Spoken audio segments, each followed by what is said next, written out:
Hello नमस्कार दोस्तों, मैं हूँ आपकी चैनल होस्ट डॉक्टर पूनम। और जैसा मैंने अपने पिछले लेक्चर में कहा था, मैं इस लेक्चर में आपसे बात करूँगी साइंटिफिक नोमेनक्लेचर पे, जिसमें हम मेनली फोकस करेंगे प्लांट साइंटिफिक नोमेनक्लेचर पे, बट जो ज़ूलॉजिकल नोमेनक्लेचर भी इसमें इंक्लूड हो जाएगा। ऑलमोस्ट सिमिलर रूल्स हैं, बट जहाँ पे भी वेरिएशन है वो मैं यहाँ पे मेंशन करूँगी, तो होल साइंटिफिक नोमेनक्लेचर चैप्टर जो है आपका वो इसमें कवर अप हो जाता है। तो चलिए शुरू करते हैं। देखिए, जितने भी नोमेनक्लेचर किए गए उनको हम कुछ कैटेगरी में रख सकते हैं, जैसे कि polynomial system, binomial system and trinomial system. तो हम वन बाय वन एक एक को समझते हैं। अब देखिए, जो पॉलिनोमियल सिस्टम था इसमें एक साइंटिफिक नेम में मोर देन 2 वर्ड्स थे। बट आप ये सोचिए कि आज जब 2 वर्ड्स वाला हम साइंटिफिक नेम याद करने में इतना प्रॉब्लम फील करते हैं, तो अगर किसी एक ऑर्गेनिज्म का ऐसा नाम होता जिसमें मोर देन 2 और 3 वर्ड्स होते, तो ये कितना डिफिकल्ट होता ना हमें याद करने के लिए। तो इसीलिए पॉलिनोमियल जो सिस्टम था वो रिजेक्ट हो गया। Binomial system accepted, most accepted system है। इसमें किसी भी साइंटिफिक नाम के 2 नेम्स होते हैं, 2 पोर्शंस होते हैं। अब बात करते हैं कि ये सिस्टम दिया किसने था। तो गास्पर्ड बॉहिम, जिनकी ये फोटोग्राफ है, इन्होंने बाइनोमियल सिस्टम दिया था। और दिया कहाँ पे था? तो इन्होंने अपनी एक बुक लिखी थी जिसका नाम था पिनाक्स थेटर बोटेनिका, जिसमें उन्होंने बाइनोमियल सिस्टम की पहली बार जिक्र करी थी कि हाँ, हमें ऐसा एक सिस्टम बना सकते हैं जिसमें जेनेरिक नेम, स्पेसिफिक नेम वगैरह हो। पर यूज किसने किया था? तो सबसे पहले बाइनोमियल सिस्टम को यूज किया था कैरोलस लिनियस ने। इसीलिए कैरोलस लिनियस को फाउंडर ऑफ बाइनोमियल सिस्टम कहा जाता है। सबसे पहले जिक्र किसने किया, किसने दिया बाइनोमियल सिस्टम? तो गास्पर्ड बॉहिम ने। बट यूज सबसे पहले किसने किया? तो कैरोलस लिनियस ने। अब यूज कहाँ करा? तो उन्होंने भी अपनी एक बुक लिखी थी। किसने? कैरोलस लिनियस ने अपनी एक बुक लिखी थी जिसका नाम था स्पीशीज प्लांटेरम, जिसमें उन्होंने प्लांट स्पीशीज के बायोलॉजिकल नेम्स दिए थे। तो उसमें इन्होंने सबसे पहले बाइनोमियल सिस्टम को यूज किया और ये बुक पब्लिश हुई थी फर्स्ट में 1753 में। इसका मतलब जो बायोलॉजिकल नेम्स फर्स्ट में 1753 से पहले दिए गए हैं उनको वैलिड नहीं माना जाता है। ठीक है, बाइनोमियल सिस्टम को यूज ही सबसे पहले कब किया गया? फर्स्ट में 1753 में।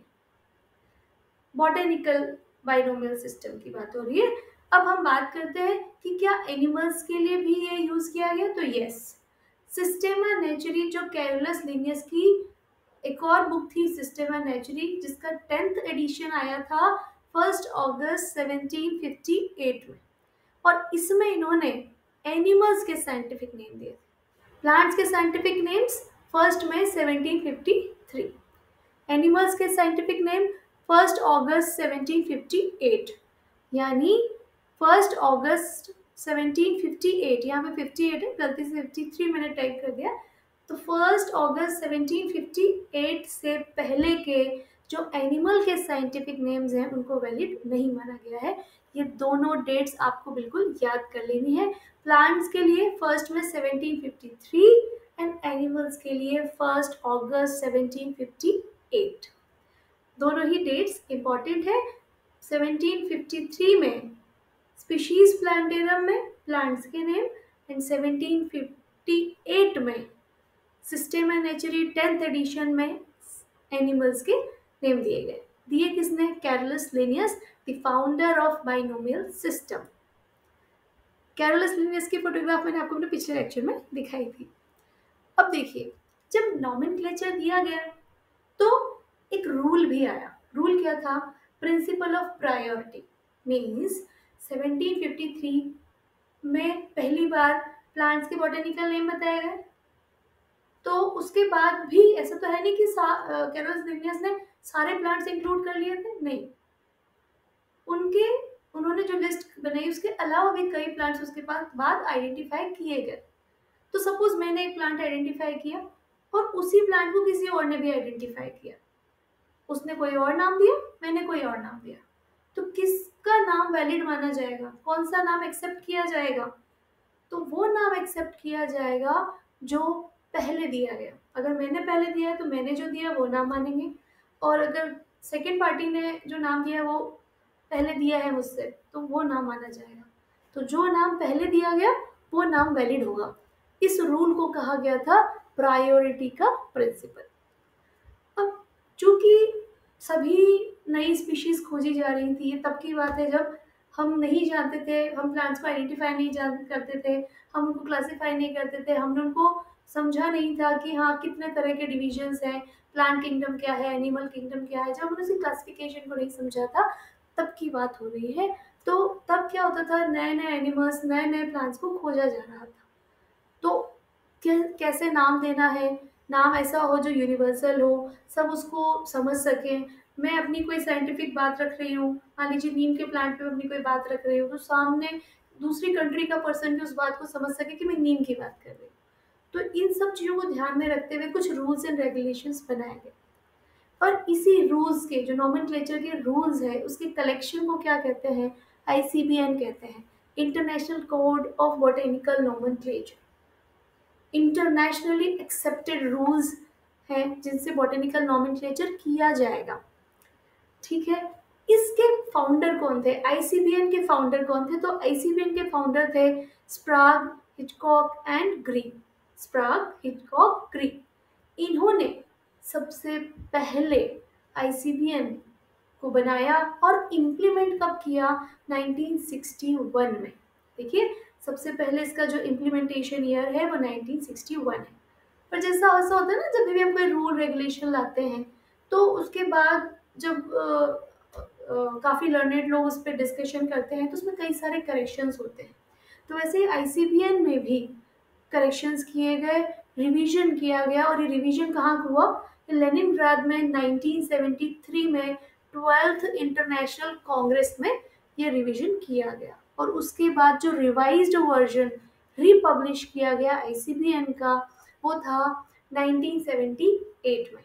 यानी आईसीबीएन दो बार पब्लिश हुआ, एक बार 1961 में और दूसरी बार 1978 में, international code of botanical nomenclature. अब हम इसके रूल जल्दी से फटाफट से देख लेते हैं। पहला रूल देखिए क्या कहता है कि किसी भी साइंटिफिक नेम में दो कंपोनेंट्स होंगे, एक जेनेरिक नेम और एक स्पेसिफिक नेम। तो ये जो आप देख रहे हैं पोटैटो का साइंटिफिक नेम है सोलेनम ट्यूबरोसम, यहाँ पे ये जेनेरिक नेम है और ये स्पेसिफिक नेम है। सेकेंड रूल क्या है, specific name can be repeated in a kingdom. एक ही किंगडम में, यानी प्लांट किंगडम है तो दो अलग अलग पौधों के नाम, साइंटिफिक नाम में जो स्पेसिफिक नेम है वो कॉमन हो सकता है। यानी सेरेका इंडिका, मेंजिफेरा इंडिका, दोनों अलग अलग तरह के प्लांट्स हैं, दोनों अलग अलग टेक्सोनॉमिक कैटेगरीज को बिलोंग कर रहे हैं, ये दोनों आपस में रिलेटेड नहीं है, बट दोनों का स्पेसिफिक नेम क्या है, कॉमन है। ठीक है, तो इस तरह से एक ही किंगडम, दोनों प्लांट किंगडम के हैं तो एक ही किंगडम के दो स्पीशीज का नाम, स्पेसिफिक नेम सेम हो सकते हैं। थर्ड रूल क्या है, टोटोनिम्स वैलिड नहीं है आईसीबीएन में। Means tautonyms means generic name and specific name दोनों सेम नहीं हो सकते। लाइक मेंजिफेरा, मेंजिफेरा नाम आईसीबीएन में एक्सेप्टेड नहीं है। पर अगर आईसीजेडएन की बात करें, जैसे आईसीबीएन होता है वैसे ही आईसीजेडएन भी होता है, international code for zoological nomenclature, जहाँ पे एनिमल के नॉमेनक्लेचर के रूल्स का कलेक्शन है, वहाँ पे टोटोनिम्स वैलिड है। लाइक नाजा, नाजा जो हमारे इंडियन कोबरा का नाम है, रैट, रैटस, रैटस के नाम से जाना जाता है। तो इस तरह से आप देखेंगे कि एनिमल किंगडम में जो नॉमेनक्लेचर सिस्टम है वहाँ पे स्पेसिफिक एंड जेनेरिक नेम दोनों सेम हो सकते हैं, वहाँ पे टोटोनिमस एक्सेप्टेड है। फोर्थ रूल क्या है, तो जेनेरिक नेम हो चाहे स्पेसिफिक नेम हो, कोई भी 3 से 12 लेटर से ज़्यादा नहीं होना चाहिए।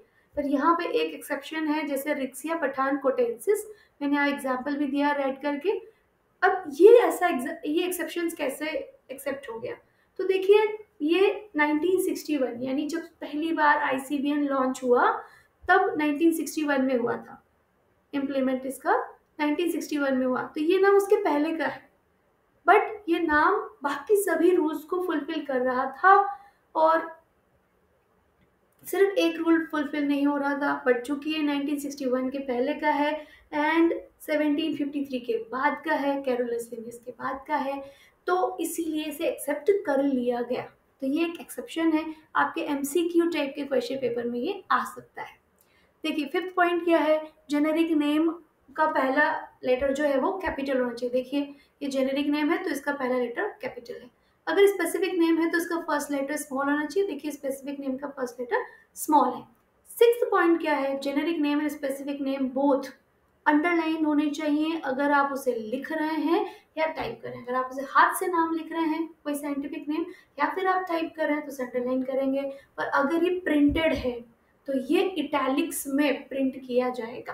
तो देखिए आप यहाँ पे मैंने जो भी साइंटिफिक नेम्स लिखे हैं प्रिंट हो गए हैं, तो आप लोग इसे प्रिंटेड फॉर्म में देख रहे हैं इसलिए इटैलिक्स में लिखा हुआ है। सेवन पॉइंट क्या है, साइंटिस्ट का नेम साइंटिफिक नेम के बाद में दिया जाना चाहिए। तो देखिए लिनियस ने चूंकि ये नेम दिया था इसलिए लिनियस का शॉर्ट फॉर्म लिन यहाँ पे लिखा हुआ है। 8 पॉइंट क्या है, जब भी साइंटिस्ट का नाम लिखा जाएगा तो ना तो वो अंडरलाइन किया जाएगा ना ही वो इटैलिक्स में लिखा जाएगा, वो कैसा लिखा जाएगा, रोमन लेटर्स में लिखा जाएगा, सिंपल अल्फाबेट में लिखा जाएगा। 9th पॉइंट क्या कहता है, अगर कोई नाम किसी प्लांट का गलत दिया गया था, यानी पहले किसी और ने जो दिया वो सही नहीं था, उसके बाद और अप्रोप्रिएट नेम किसी ने दिया है, तो गलत नाम देने वाले का साइंटिस्ट का नाम ब्रैकेट में लिख दिया जाता है और सही नाम देने वाले का उसके बाहर लिख दिया जाता है।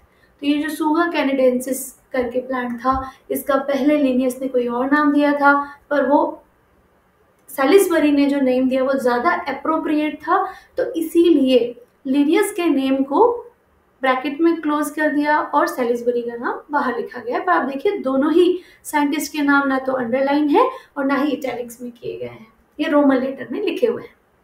जो भी साइंटिफिक नेम होते हैं वो लैटिन या ग्रीक लैंग्वेज में लिखे जाते हैं, क्योंकि ये दोनों ही लैंग्वेजेस कैसी हैं, डेड हैं, मीन्स जिस वर्ड का जो मतलब है वो हमेशा वही रहेगा, इन लैंग्वेजेस में कोई चेंजेस नहीं होते हैं।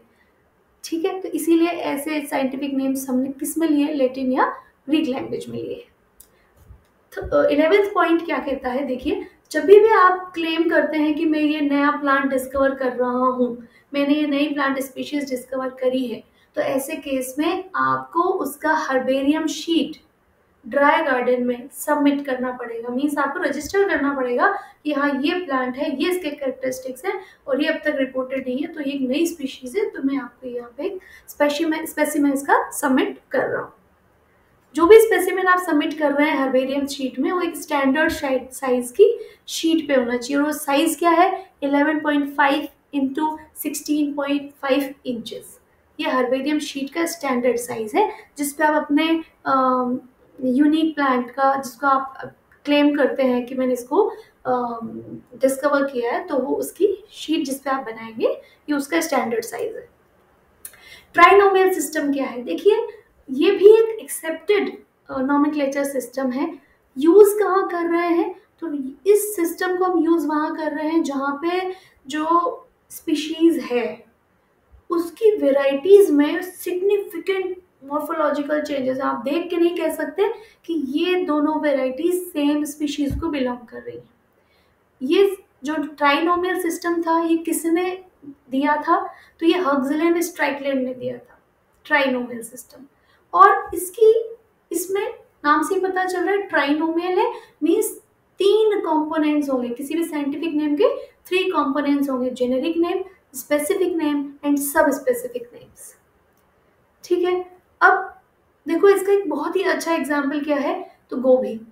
अब अगर मैं सिर्फ गोभी कहूँगी तो आप कंफ्यूज हो जाएंगे, पत्ता गोभी की बात हो रही है, फूल गोभी की बात हो रही है, काट गोभी की बात हो रही है ना। साइंटिफिक नेम भी देखें तो तीनों का साइंटिफिक नेम क्या है, बाइनोमियल सिस्टम के हिसाब से ब्रेसिका ओलेरेसिया। अब मैंने कहता है ब्रेसिका ओलेरेसिया, तो आप कंफ्यूज हो जाएंगे आगे तो बोल रहा है कौन सा।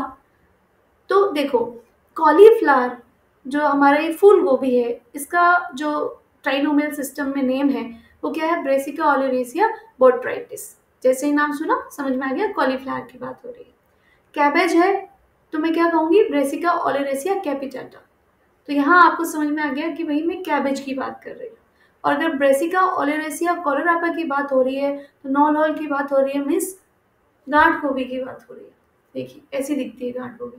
तो तीनों गोभी को देख के क्या कोई कह सकता है कि ये सेम स्पीशीज को बिलोंग कर रहे हैं, बट ये बिल्कुल सेम स्पीशीज को बिलोंग कर रहे हैं, सिर्फ वेराइटी ही अलग है।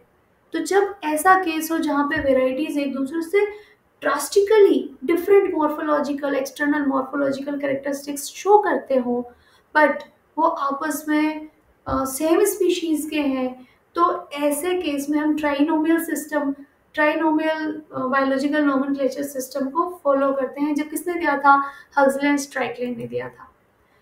इसका सिग्निफिकेंस क्या है, देखिए जो साइंटिफिक नेम है वो स्टैंडर्ड होते हैं और यूनिवर्सल होते हैं। जैसे मैंने स्टार्टिंग में बताया कि नीम का जो साइंटिफिक नेम है वो एज डायरेक्टा इंडिका है।